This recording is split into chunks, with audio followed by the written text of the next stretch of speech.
আজকে আমাদের রেসিপি মূলা ভাজি। এখানে আমি হাফ কেজির মতো মূলা কেটে নিয়েছি আর নিয়েছি মিডিয়াম সাইজের 2টা আলু। তাহলে চলেন রান্না শুরু করা যাক। চুলা ওপেন করে কড়াইটা গরম করে নিয়েছি।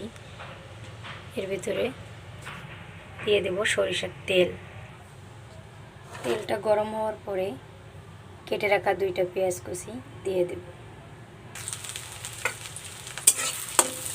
পেঁয়াজ কুচি দিয়ে পেঁয়াজটাকে হালকা বাদামি কালার করে ভেজে নেব।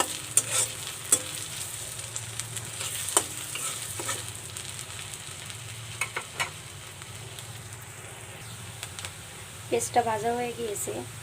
এখন দেব কেটে রাখা 5টা কাঁচামরিচ।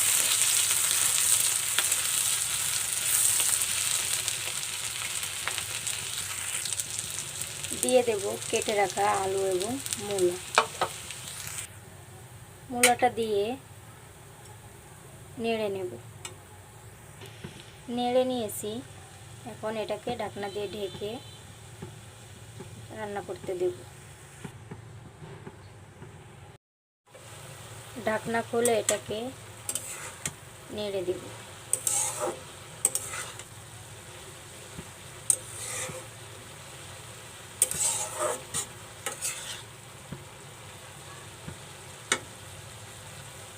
মূলাটা একটু সময় নিয়ে রান্না করলে খেতে অসম্ভব মজার হয়। আবারও ঢাকনা দিয়ে ঢেকে কিছুক্ষণ রান্না করে নেব। হলুদ লবণ দিয়ে ভালো করে নাড়া দিয়ে মিশিয়ে নেব। ভালো করে মিশিয়ে এটাকে ঢাকনা দিয়ে ঢেকে আবারও রান্না করে নেব। হ্যালো, আসসালামু আলাইকুম। যে যেখান থেকে আমার ভিডিওটা দেখছেন তিনি প্লিজ চ্যানেলটি সাবস্ক্রাইব করে পাশে থাকা বেল আইকনটি বাজিয়ে আমাদের সাথে থাকবেন। ঢাকনা খুলে আবারও নেড়ে নেব। এটাকে এভাবে ছড়িয়ে এটাকে ভেজে নেব।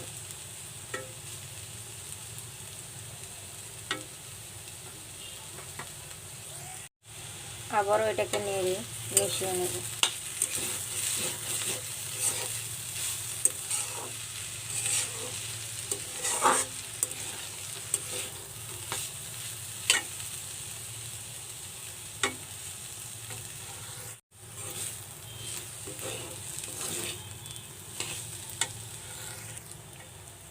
কড়াইতে লেগে যাচ্ছে, অনেকটা ভাজা হয়ে গিয়েছে।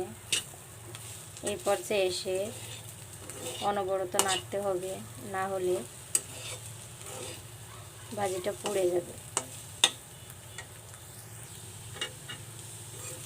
দেখুন দেখতে কত সুন্দর হয়েছে। ভাজিটা আমার রান্না করা শেষ।